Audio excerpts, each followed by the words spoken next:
Joining us now, head coach of the Indiana Pacers, a man who's been a head coach in the NBA for 22 years, Coach Carlisle. Yeah. Coach, I know we're bummed. What's up, guys? I know we're bummed about what happened last night, but I want to let you know I'm pumped that you are on the show right now. Thank you for making time for us to conversate about a series and a run that your team is on that has been electrifying. Let's dive right in. Last night, okay, going in. Did you hear all the Boston people, Coach? I assume this is something that you hear from listening to your press conferences. I do think you hear some of the outside noise and utilize it as motivation. You guys were the biggest underdogs, maybe in the history of NBA conference finals. Your team's moxie and confidence, though, seems to be at a level where it is maybe unstoppable. Going into the game, what was the messaging? What was the thoughts? And how do you think it played out? Well, the messaging was play our game. Continue to do what we do, which is fight for every inch of the floor, 94 feet, keep pace in the game, be as physically persistent as possible, and keep the ball moving. And when we do those things, that puts us in a position to succeed. Okay, Coach, and with the game you play, high speed. I mean, the stats that we get about the amount of points that you guys score in the first 10 seconds of the play clock versus every other team that you play against. How come not? Why doesn't everybody play this style? Like this, is it because of a cardio type thing? Is it something that you have to worry about, the type of guys that you have? Why is your team able to do it so well, you think, and maybe others aren't? Well, we've built the team around a great point guard, obviously with Tyrese Haliburton, who naturally plays that way. He plays fast. He moves the ball quickly. We also have TJ McConnell, who plays fast, who I know is one of your favorite guys. Oh yeah. And so if you don't have guys like that can trigger this style of game, it's difficult to do. Also, playing with this level of pace is a big commitment. And many times, most NBA players will tell you, I want to run. I want to play fast. But there's an enormous commitment, a high level of conditioning. It's a 94-foot game. You're not trotting. You're constantly at full exertion. And so, there's a lot going on with it. It's not just as simple as saying, hey, we're going to play fast and it's going to be fun.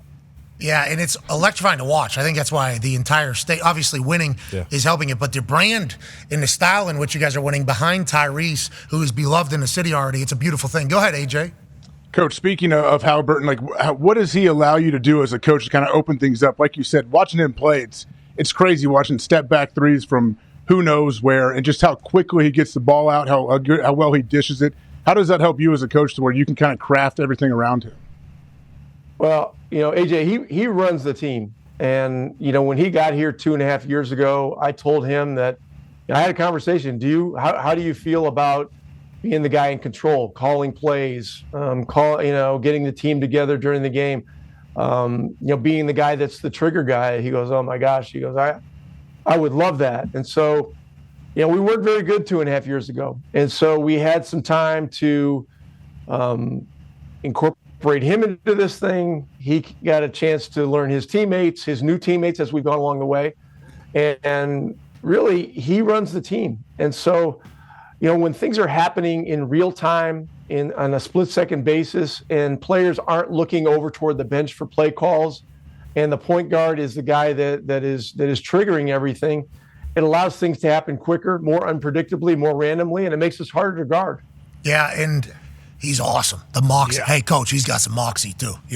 Not that TJ McConnell doesn't. TJ McConnell does a walk down the entire court every single time out. Are you not entertained everywhere he goes? Your team's moxie. I assume that's something that you, I don't want to say instill, but is it you find people that have it? And, how do you get that type of confidence? Because that's what everybody's talking about. This Pacers team is confident, though. It's a confident bunch. How do you think that happens? Well, we've developed a defiant attitude, toward these playoffs.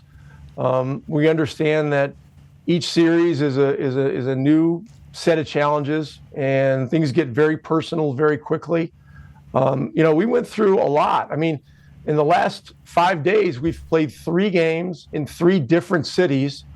And 2 of those games were elimination games that we had to win to stay alive, and we did. And so the game last night is disappointing. We're disappointed, but not dismayed. We did a lot of good things. We got cut down on turnovers. I mean, 22 turnovers for 32 points is not Indiana Pacer basketball. One thing I love about our team is the way we pass the ball.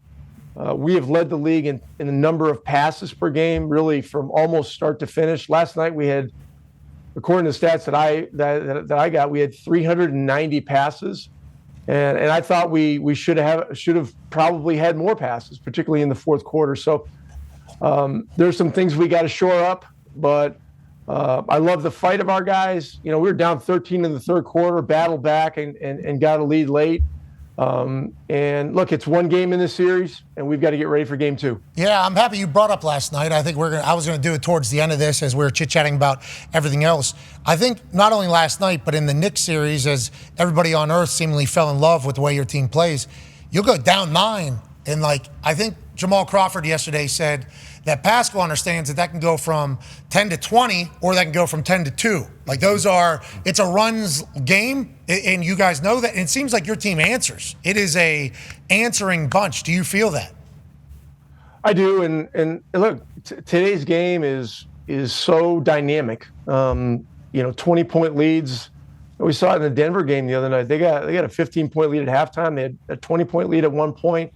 And they're at home in the altitude, and those things don't guarantee you anything. You've got to keep playing. And so, look, we got down 12-0 last night. Then we got down 13 points in the third quarter. And look, my job is to keep fresh guys in the game, to keep attacking, to keep moving the ball, and to keep being as defined as we can defensively. And we found in the New York series, the possession stats are so critical. So, we actually out-rebounded Boston by 1 last night, but we lost the possession game because we turned it over 22 times. So that's something we definitely got to fix. Coach, I'm going to put you in a terrible spot here. You're talking about stats. I'll talk about a stat. I've been pretty loud about it. And yep. You probably know what's coming. We talked about literally courtside at the Fever game. Hey, God, it is bullshit.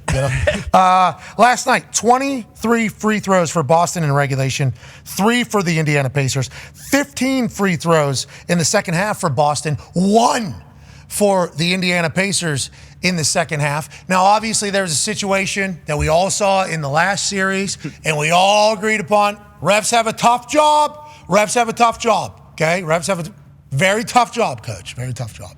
I agree. All sports. Nobody wants to be a ref. Nobody's cheering for refs. But how do you balance that type of thing? Is it just the other team's playing technically sound defense better than you guys are? And do you message that to the team? How do you talk about it to the team whenever it's happening in real time? We're not going to get a lot of calls tonight. Is that something you mentioned? And how do you feel about how basketball is officiated as a stooge out here and putting you in a terrible spot? Well, listen, I was on the competition committee for many years, and I learned a lot about the mechanics of NBA officiating. I'll start with that. There are thousands of events in an NBA game. When the whistle is blown, NBA referees get the calls right. It's either 89 or 90% of the time, and it may even be higher now. And so, there's a lot going on. But look, we entered all 3 of these series, the Milwaukee series, the New York series, and now the Boston series as the road team, understanding that you're going to go into extremely hostile environments in game 1, game 2, and throughout the series. And that, the officiating, when you're in those environments, you never know exactly what's going to happen. You got to be ready to play through some calls you disagree with, and you got to be able to rise above that stuff. And one of the things we tell our guys is, whatever happens, be stone-faced and always be ready to move to the next play. Again, with so many thousands of events in an NBA game, you've got to be able to be disciplined enough to go from one thing to the next. Like, you might miss a shot or miss a layup and be pissed off about that, but then you've got to go from that to running back and finding a guy that's probably a great offensive player and then squaring that guy up and doing your job within the system. And so, our guys have learned a lot about the process of doing that. There's always going to be things you disagree with, when you talk about the statistics of a game or the number of fouls or number of free throws or whatever. We've got to look at it as objectively as we can and figure out ways that we can make those stats better for ourselves.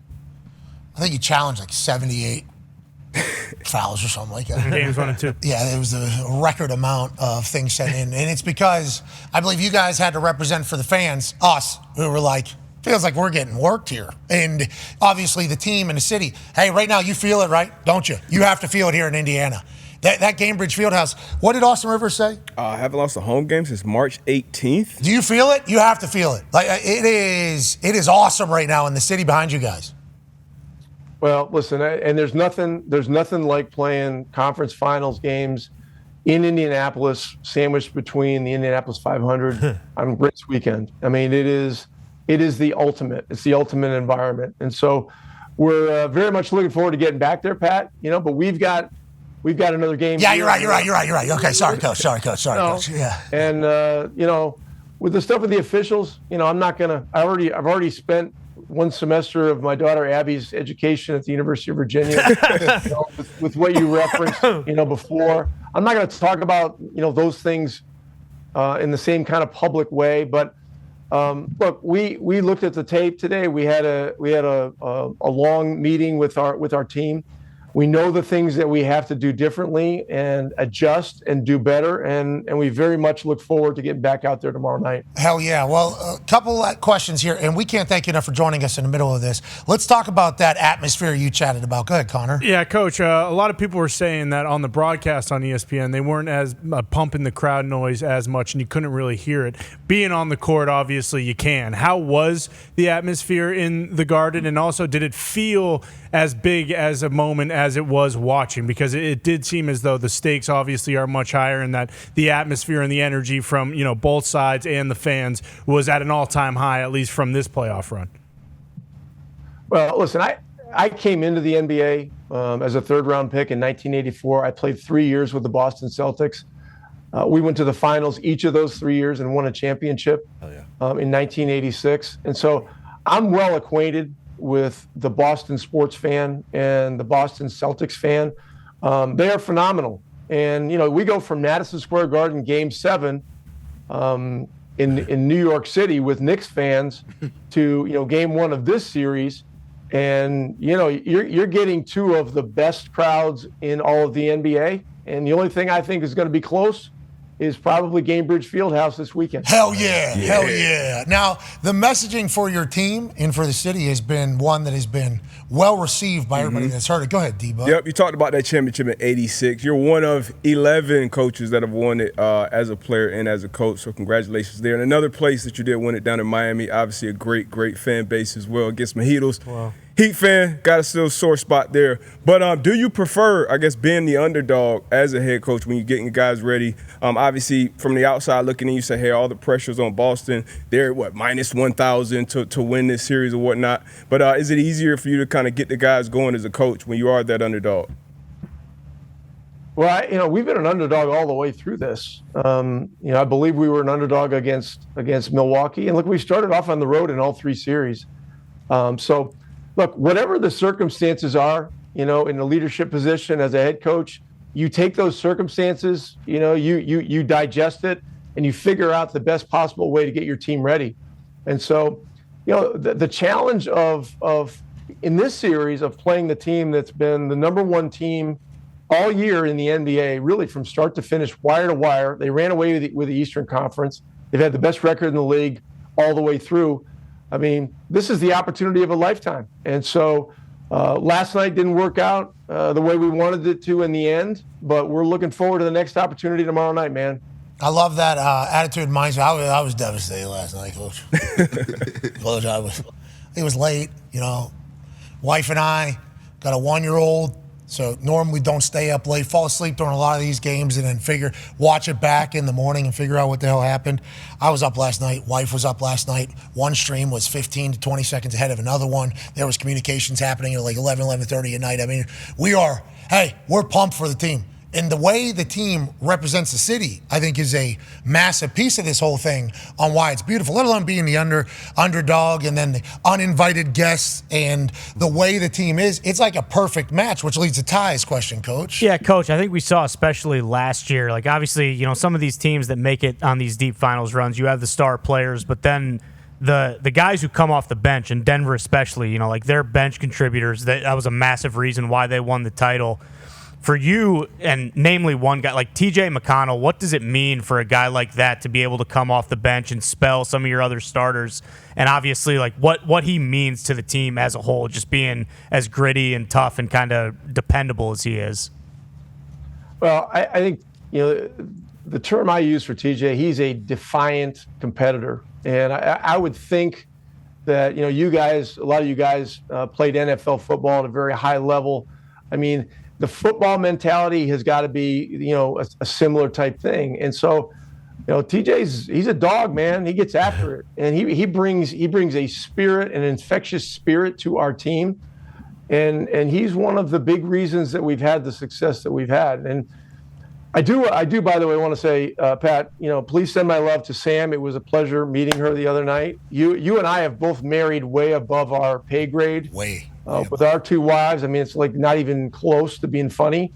Amen. But I don't know your wife. But yeah, and so, you know, it was a pleasure getting a chance to spend some time with you and her the other night. Well, we appreciated your hospitality. I didn't want to pepper you too much because we're in the middle of a playoff run. But the fact that you joined us in the middle of this, one day after or less than a day after what happened last night, we're incredibly grateful, Coach. Good luck out there. Let's rally the boys, huh? Mm-hmm. Let's rally the boys. What happened in the final 15 seconds doesn't define us, Coach. Does it? No, never. Respect. Hell yeah. Ladies and gentlemen, Coach Carlisle. Yeah, Coach.